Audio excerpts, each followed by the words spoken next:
You are listening to the Wool Academy podcast. This is episode number 31. Hello and welcome. My name is Elisabeth van Delden, and once a week we talk to an industry expert from the wool industry supply chain from farm to fashion and beyond, delivering strategies and insights to be successful in wool and showcasing those beautiful stories wool has to tell. Today we welcome Jonathan Dyson. Jonathan is the editor of Twist magazine. He is also a freelance journalist, writer and photographer. Twist is the international magazine for natural fibers, yarns and fabrics and is published by the World Textile Information Network. Welcome, Jonathan. It's good to have you on the show today. How are you? Hi, Lisa. Yeah, very good. Thank you. I would like to ask you to get us started by telling a little bit more about yourself and also a little bit more about Twist magazine. Sure. Yeah. So I've been with World Textile Information Network, which, as you mentioned, publishes Twist, for about 10 years now. So I started there as a staff writer back in 2006. And I was quite lucky at the time because I was only a staff journalist for about 3 months because the editor of Knitting International moved on after I started at the company. So I had a stint as a kind of stand-in editor at Knitting International. And then the editor of Wool Record, John Little at the time, who many in the wool industry still know, then announced his retirement the following summer. So having only been at the company within a few months as a sort of junior writer, I was then offered quite a prestigious position of editor of Wool Record. So it was really a case of being very much in the right place at the right time. So I started as editor of Wool Record in July 2007, and then we then looked at how the magazine was going, and for various reasons we decided that quite a significant change was needed to the magazine, and that's why we launched Twist then the following year in 2008. Yeah, I know that kind of career. It was similar for me where that's really good for you, and you've did an amazing job. And tell me, what kind of changes did you think were necessary for Wool Record, and that made you then launch Twist magazine? Sure. Yeah. So there was a lot of changes, really. I mean, Wool Record is definitely a well-respected magazine within the wool sector, but the relevance of the magazine for the key decision makers in the supply chain further downstream, such as the designers, the brands and retailers, wasn't quite there. And the way the industry was developing and has continued to develop over the last 10 years, we've seen a clear need for the wool industry to communicate as effectively as possible with those decision makers further downstream. So we saw a great need for the magazine to be modernised and to appeal much more strongly to those readers further downstream, as well as continuing to inform the readers, if you like, the more traditional readers that are further up the supply chain. So that, in essence, was what drove the changes. And we in essence, really looking back, we kind of changed everything. Really, we changed the design, the look and feel of the magazine. We changed quite a lot about the content. We expanded the distribution, as I mentioned, to get the magazine to more brands and retailers. But the hardest part was, of course, changing the name, and that was the element that's caused us the most thought. It gave us the biggest challenge in terms of the thought process involved, because obviously Wool Record, like I say, was still quite well respected, but we kind of, when we were talking to brands and retailers, it sounded very old-fashioned to them and didn't really appeal. So we did a lot of research about branding, about names, about the risks and the opportunities of changing your own brand name, which is in itself a really fascinating process, and I learned a lot about branding through that. And we got down to a short list of about 10 different names, one of which was Twist, and we started testing the name on different people across the industry. And Twist seemed to have a relevance. So obviously it's twist refers to the twisting of a yarn, but also it's used in the fashion industry. So, for example, you might talk about putting a twist on a certain type of style or look or fabric. And it just seemed to capture some, sort of relevance and appeal within the industry, both among the traditional readers and the new readers. And that's how it looked. So then Twist was launched in September 2008. And, we've continued to evolve from there, really. And the rest is history, yeah. That's right. Yeah, and I can see what you did, because I love all your covers. I think they're really appealing, and I can see like the concept that you were going for to reach a broader audience. Yeah. And so maybe to summarize, who would be now your typical reader of Twist magazine? So, I mean, in essence, we have readers across the whole supply chain. So the wool growers, the producers, early stage processors, the yarn spinners, knitters, weavers, garment manufacturers, and also the designers, the brands and retailers. So really, we have readers right across the supply chain, distribution of more than 10,000 across the world. But I guess in answer to your question, I guess a typical reader would simply be somebody who wants to know what's happening within the industry. And what we've found is that since we launched Twist 10 years ago, that there's been a growing desire for information. And not much of that has been driven by the consumer. So as the consumer wants to know more about the story behind their products, that means that brands and retailers need to provide the consumer with more information. So they themselves need to then find out more about the rest of the supply chain. So that trend, if you like, of telling the story to the consumer has actually benefited us quite a lot in terms of, the demand for more information. Yeah, and I guess at the same time, I mean, we are in an age of information overload, so so your job is to make it relevant and to do the analysis work. Yeah, absolutely. Yeah, exactly. And we still find that there's a lot of value in print. We often get asked if we still find it a worthwhile pursuit producing a magazine, but we find that perhaps because there is, like you say, there is that information overload on the internet, people value a well-produced, well-researched, high-value magazine product, which they know is going to inform them about the industry and have credible information which they can use, to make their own sort of business decisions. So, yeah, we certainly find that at the moment. Yeah, it's interesting.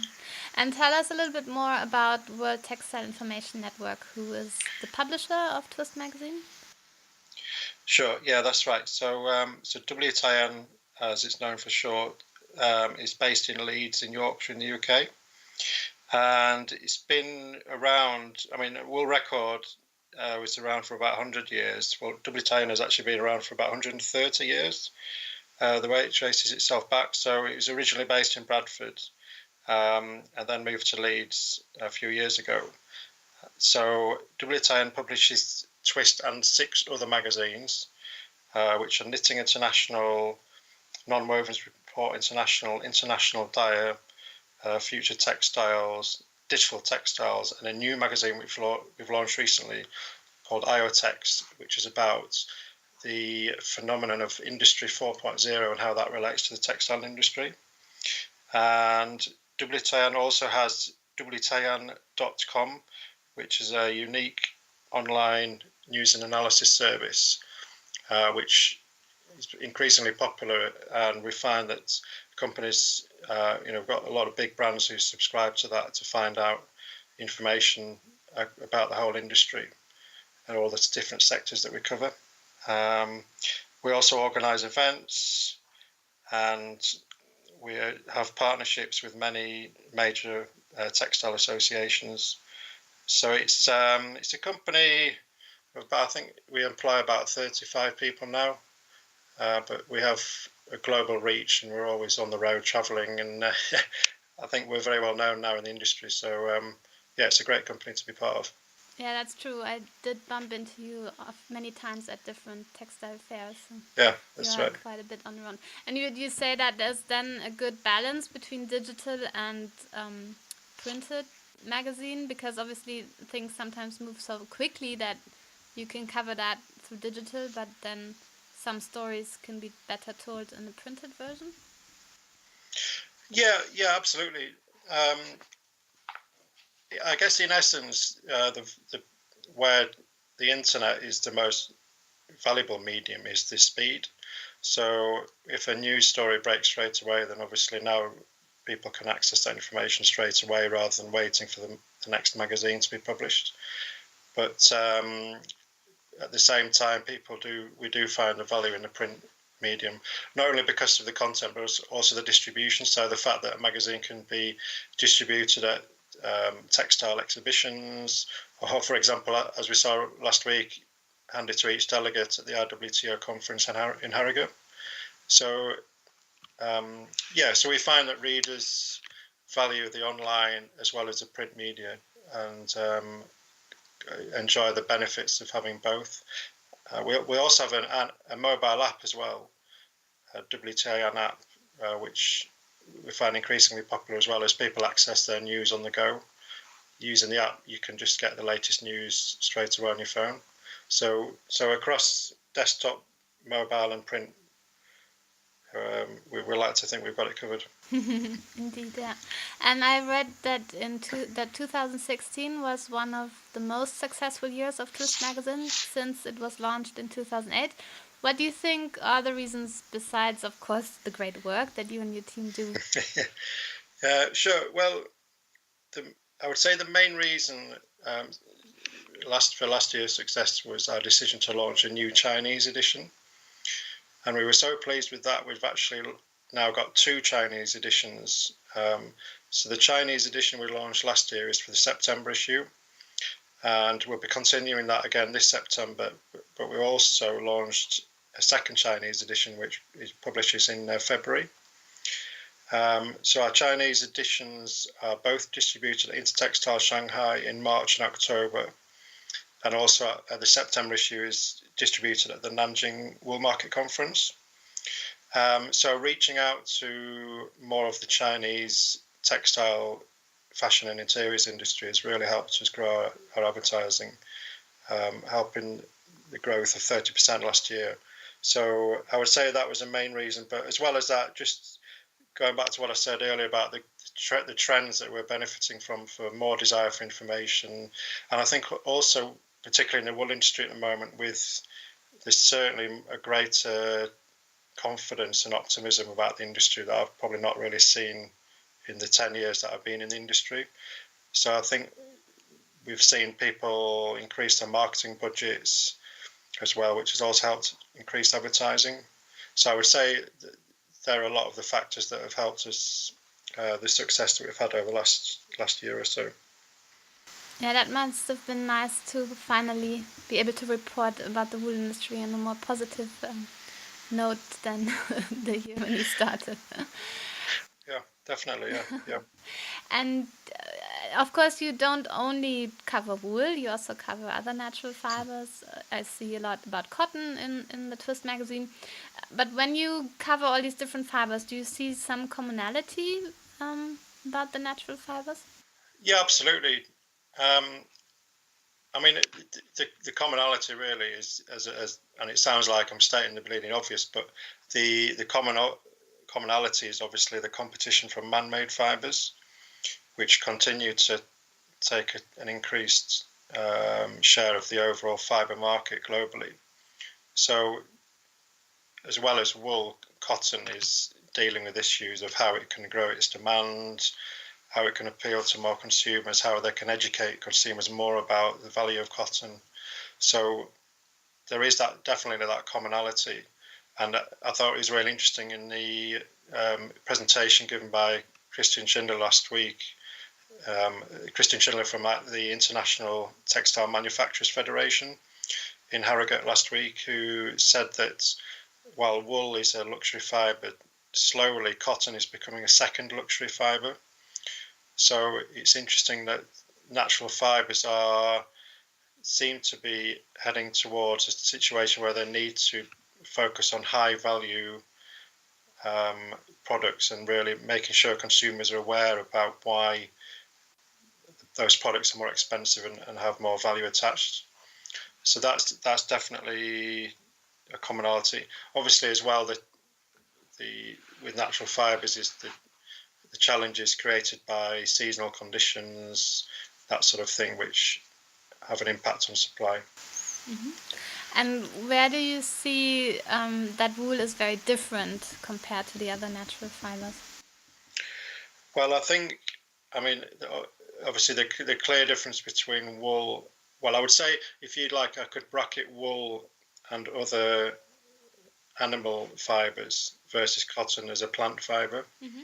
So I think that's where the difference is, and animal fibers have I mean, in a way, they have a greater challenge in the sense that there's more challenges in terms of the production of the fiber than cotton, but at the same time, there's probably a stronger story with animal fibers. So I think that whilst cotton is just not quite as romantic, saying, "Oh yeah, well, cotton is produced in all these hectares of fields in the middle of nowhere," whereas the animal fibers industry, such as wool, has really a better story because it's just a much more appealing story about the fact that this fibre is from the sheep's back and it helps the sheep stay cool in the summer and warm in the winter, and so on and so forth. And obviously there's a lot of challenges that cotton face in terms of the amount of water that it uses, issues around pollution and so on. So there's there's challenges and opportunities for both fibres. That's how I would summarise that. Yeah. Oh, okay. I like that you find the animal fibers more romantic. I like that. And the wool industry, at least I perceive it that people working in the wool industry are always super, super passionate about wool and about their work. Is that something you also pick up as like standing a little bit outside as an observer? Oh yeah, absolutely, yeah, and I think that's why people stay in the industry. That's something I've noticed, that people have such a passion for it. They dedicate their livelihoods to it, and I think that's the enormous strength of the industry. That there's so many talented people who are dedicated to the industry and dedicated to making it as successful as possible. So yeah, absolutely, and and like I say, it is a really special product, which is why when consumers learn about it, they find it so appealing. So yeah, and I guess ultimately that's a passion that I've picked up. I mean, I came into the industry as a journalist outside from the industry, but I myself, as with everybody else in the sector, have become very passionate about wool. And yeah, you kind of get infused with that passion just being a part of the industry. So yeah, that's definitely something I've noticed and something that is a huge benefit, I think, to the industry. No, I love that. Thank you for commenting on that. And obviously, we already said you have to travel a lot to cover all the different natural fibers, and most probably wool has also taken you to far and away places. Can you share with us like your greatest adventure when you were traveling for wool? Sure. Yeah. I mean, that's a tough one because I've been really, literally all around the world, really, with the industry. But I'll never forget. I mean, actually, my first week as the editor of what was then the World Record, I was in Moscow for the Laura Piana World Record, which is slightly confusing because Wool Record isn't associated with a magazine, but they call it the Wool Record. It's the finest bale of wool in the world each year, or awarded to either an Australian or a New Zealand wool grower. And Laura Piana hold the event each year in a different city. And that year in 2007, they held the event in Moscow, and because they wanted to target the Russian consumer. And it was an incredible event. They promoted Don Burnett, who was a New Zealand wool grower, and Pierluigi Loro Piana, who was at the time the chief executive of Loro Piana. You could see the passion that he had for the fibre and where it was produced, and that was something that really struck me. And the event was at the Italian embassy in the middle of Moscow, and myself and the other journalists were all put in limousines taken from the Ritz Hotel just by Red Square in Moscow across to the Italian embassy, and there was literally a red carpet on arrival, and we were all greeted by the Italian ambassador. So I'll never forget that week as my first as the editor.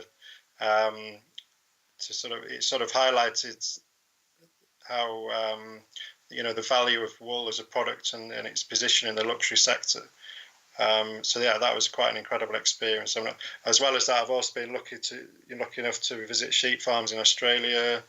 I've been to some of the huge textile factories in China, and I've interviewed, for example, designers and brands such as Gilda Zegna and also Brooks Brothers in New York. So, yeah, I've been very lucky to be able to travel around the world, and I think as editor you kind of get that access, and as a journalist you have that access across the supply chain. So I feel very, very lucky and privileged to have had those experiences.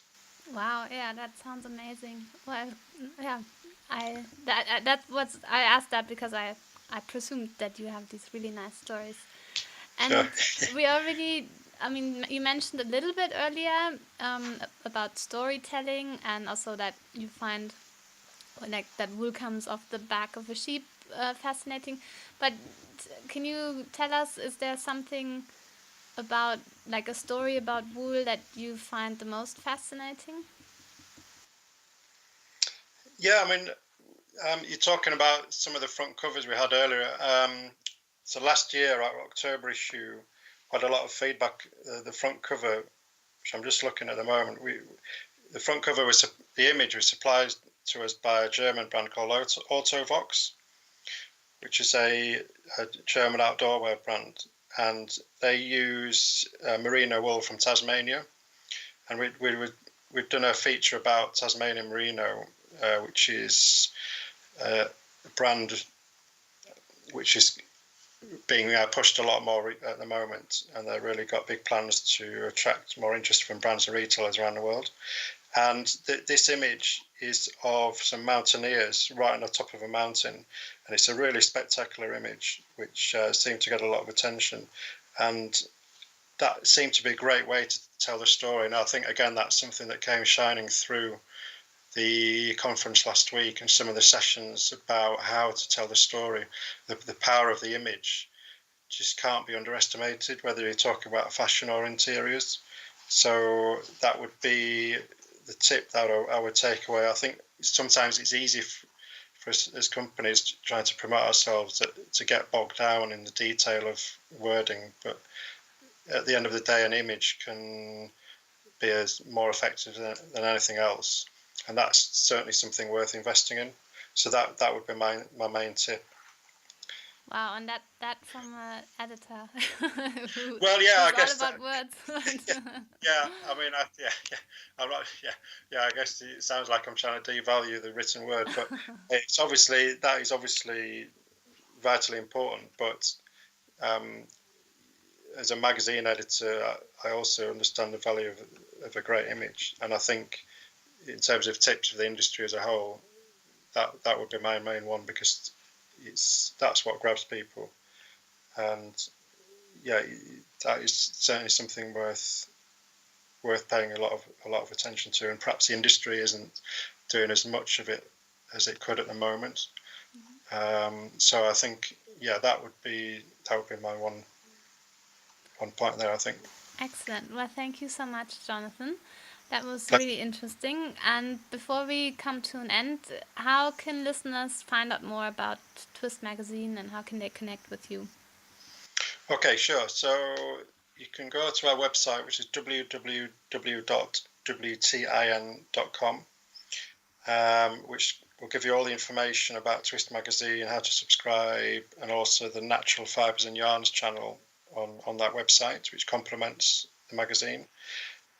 You can also contact me on email at jdyson@wtin.com, or follow me on Twitter at Jonathan Dyson.